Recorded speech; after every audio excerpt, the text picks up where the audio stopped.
Dana Nickel with the Association of Foreign Press Correspondents, and I'm live this afternoon with Ellis Cinar. He's a Turkish-American journalist that's actually broadcasting in from the White House. How are you doing this afternoon?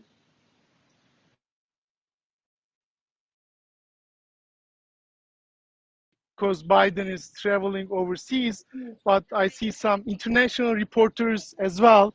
So it's busy here at the moment. That's awesome. How does it feel to kind of be there as a foreign correspondent, even covering the White House, whether the president is there or not? So this is my second year. Actually, I got my accreditation in 2019. So I was able to cover the last year of Trump administration and now with Biden administration. During Trump administration, because of the COVID, it was strict, but not that strict. I compare with Biden administration's first few months.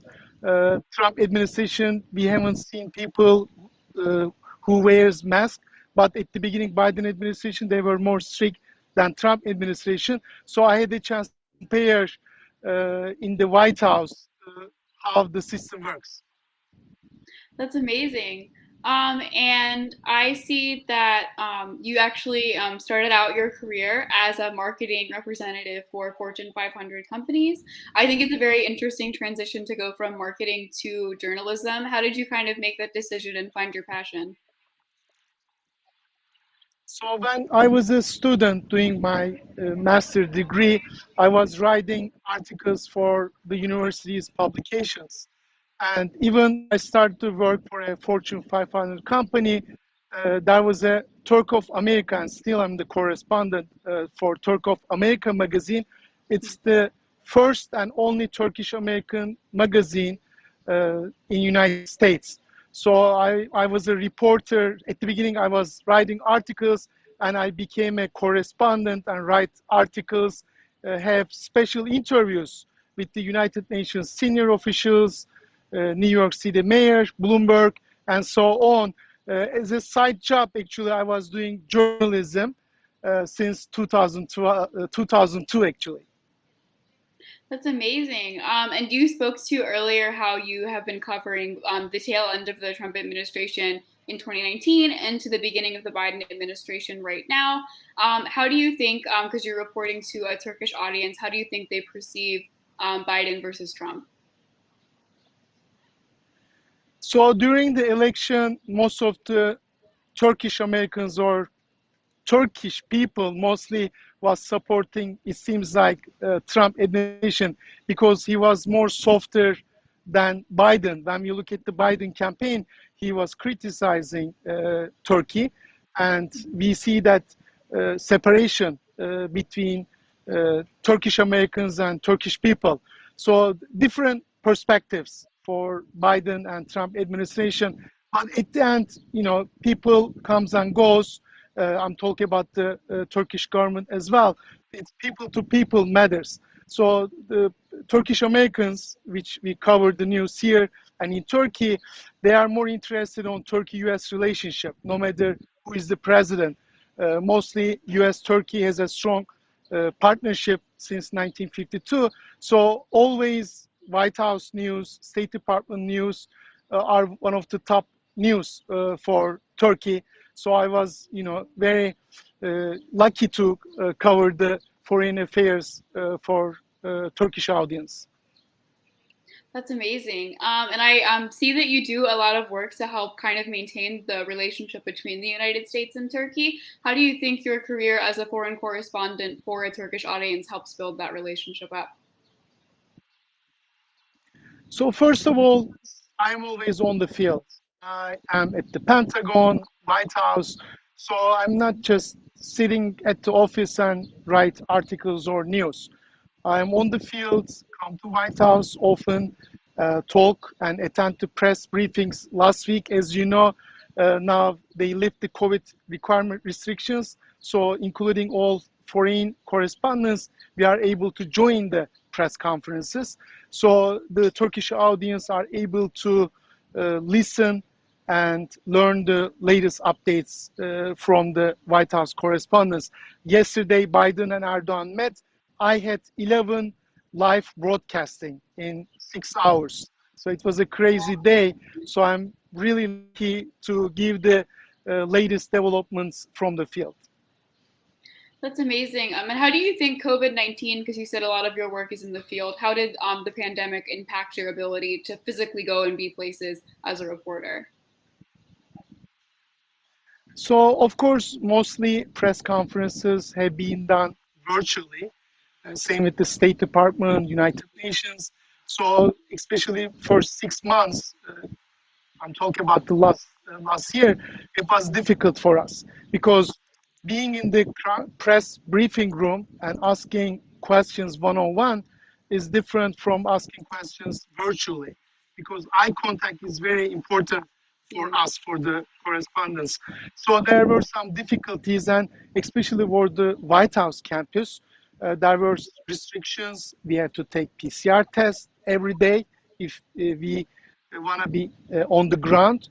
So takes at least 30 minutes, 1 hour to be on the line, get the PCR test. But it was required and we followed the rules. But overall, we did our job and did our best during the pandemic. That's amazing. And you have been featured in several media outlets, both very major and smaller publications, which is awesome. I see you've done a lot of work with broadcast media as well as print journalism. How would you describe kind of going between the two as a reporter?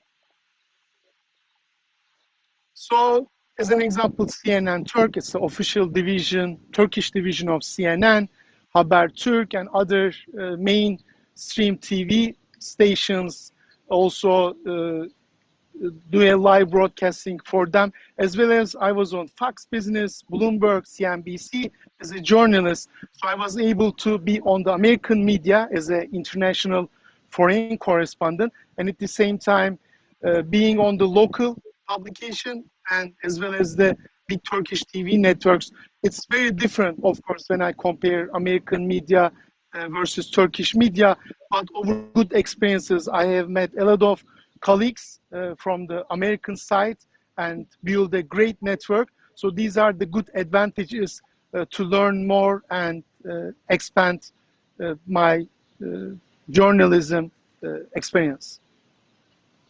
Yeah, exactly. And how important do you think kind of making these contacts, like networking and getting a list of really influential colleagues in your life is to an aspiring foreign correspondent?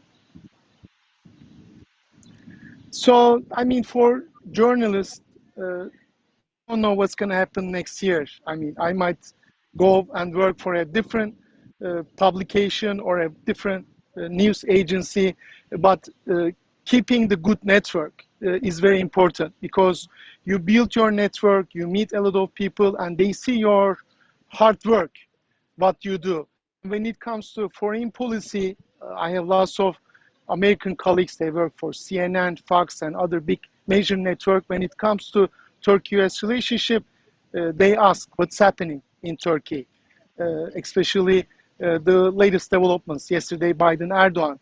So I share my feedback and they ask questions. So it's a good learning experience for them. It's a good learning experience from them for the American policy.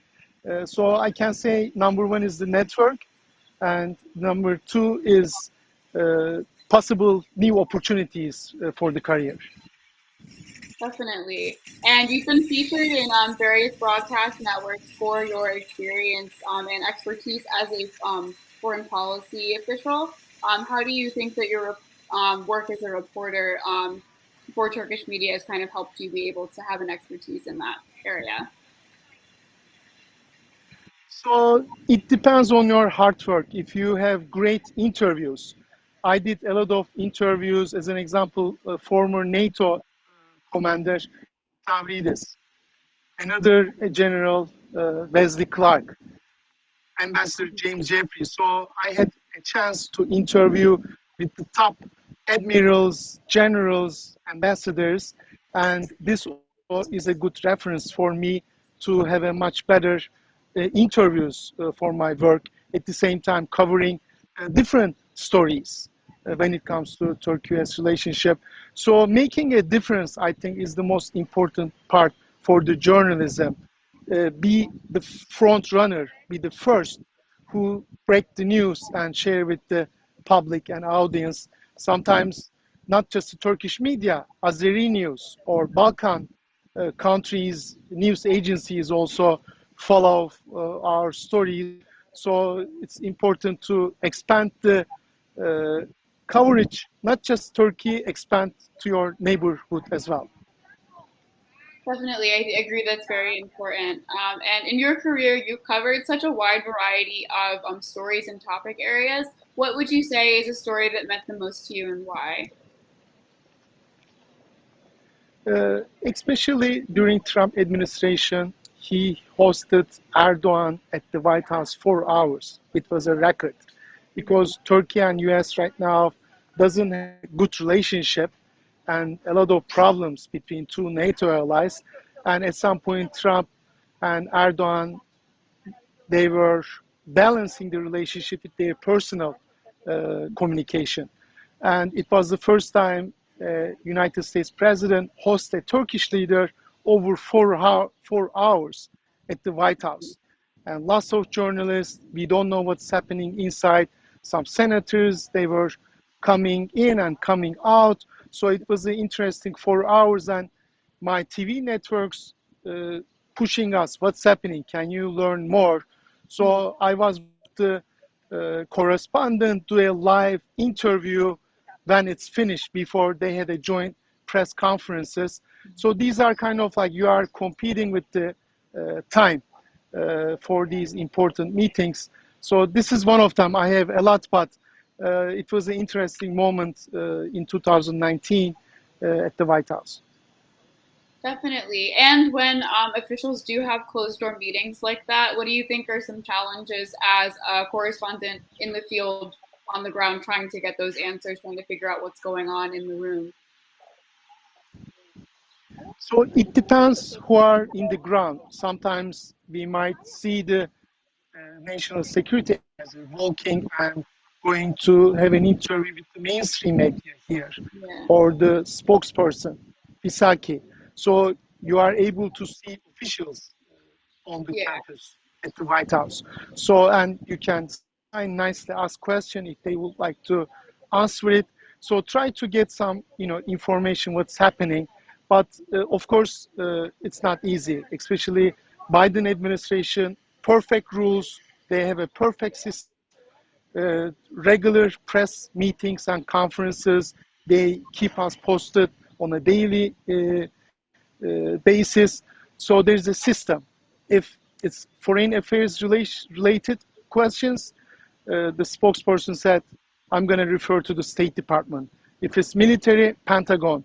So it's very different from the Trump administration. We are seeing more structured relationship with the correspondent at White House. Definitely. And do you think with the structure there is kind of an advantage, or is it a lot of just trying to get people as soon as they're coming in and out of the White House for interviews? I mean, there are advantages and disadvantages. The advantages, now we know the system, and the officials now under Biden administration, they are professional and expert. They have been at the for different roles during Obama administration, so they know the system very well. With the Trump administration, new team, it took time to learn how the system is, including to press office as well. For Trump, as you know, all of a sudden he tweets, it's a breaking news. Mm-hmm. Unexpected, everything could happen in 2 seconds. But Biden administration, we know what's going to happen tomorrow. We know the press briefings, and they sent the press releases right away. So it's more systematic. So for breaking news right now, we have less breaking news comparing with the Trump administration. Definitely. And shifting gears a little bit, I've seen that you've done so much incredible, impactful work as a journalist for Turkish media. I wanted to congratulate you on being a recipient of the Ellis Island Medal of Honor in 2019. I thought that was just so amazing and so impressive, and I wanted to a belated congratulations. Thank you so much. I am the actually youngest Turkish American received that Ellis Silent Medal.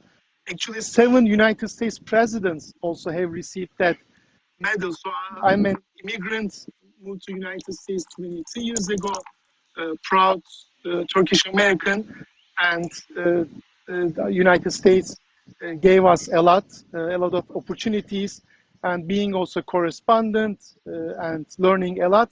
So I appreciate what my home right now gave it to me. So I was very honored to receive that medal with the senior officials in 2019. Yeah, definitely. It was very impressive. I was very glad to see it. And I see that you also work with the Turkish Heritage Organization. You're the president of the organization. And I wanted to know how your work in media has kind of assisted you in that role as well. Sure, it's a think tank organization. It's separate from the journalism.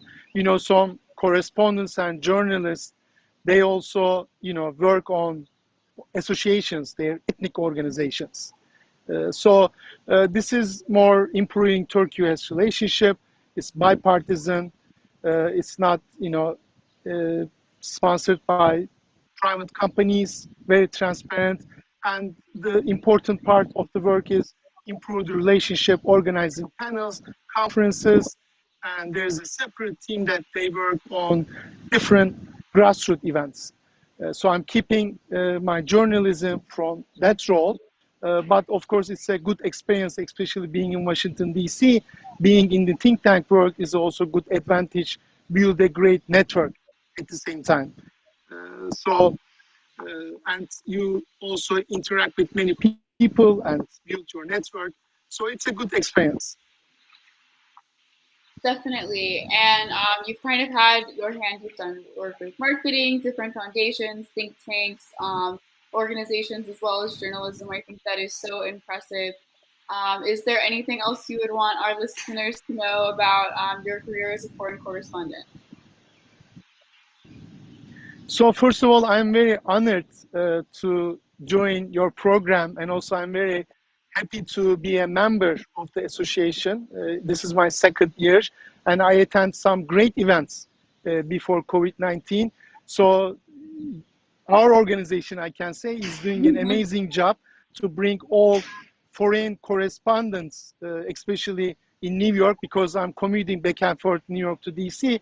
So I'm very pleased to be one of your members at the association, and hopefully after the pandemic, I'll be joining your events on a regular basis. Before I finish, I would like to also show you around if you would like to show our members to the Yes, White House. oh my If you gosh, would I'm like. sure I would love a tour, and I'm sure everyone else would love a quick tour. Thank you so much. Yes. So let me show you. So this is the main White House, of course. So we can go from this side. So I can do a live TV interview, as an example, from here. Background is White House. And these booths, I'll show you this way, for CNN, Fox, Bloomberg, CNBC, the major TV network, and White House correspondents, the chief of White House correspondents, they do their broadcasting from here, and they host White House officials. The White House officials came and have their interviews from these booths. And this is the one of the another main entrance, and President Biden welcomes the leaders from this gate. Mm-hmm. And behind this actually building, there is the Oval Office. So we are able to see time to time if Biden is inside or not. There is a personnel actually from the US Army. If he's sitting in front of the door, that means President Biden is inside. Wow, that's so cool. And yes, and then some correspondents here, they do live broadcasting. Even President Trump is not here, President Biden is not here. So, and I'm going to take you to right now press briefing room. the famous press briefing room Cool. before we finish our program. How often would you say that you're actually on the ground at the White House covering news? 3 times a week. Okay.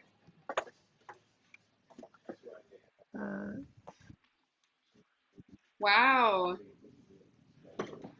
This is the press briefing room.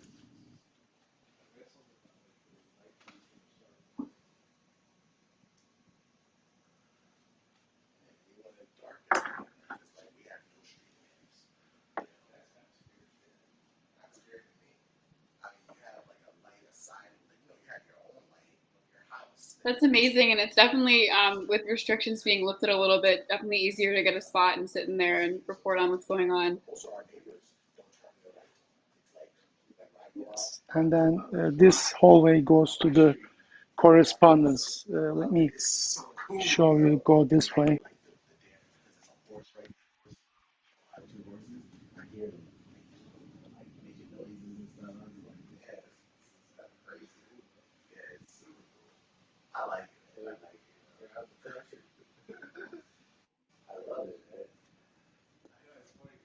And then these are the journalist correspondence cubicles, I can say. Fox News, and it goes.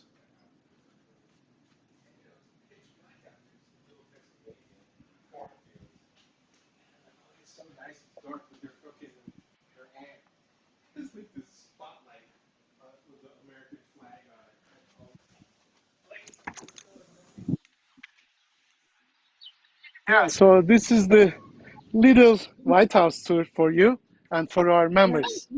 Thank you so much for the exclusive tour. It felt like I was in the room, and it was so great to see where you're able to work. That's amazing. Thank you so much. Thank you, and thank you again for having me, and look forward to seeing you soon. Of course, hopefully soon we'll be able to be in person and do a little interview live stream, but in person. Thank you. Of course. Have a good one.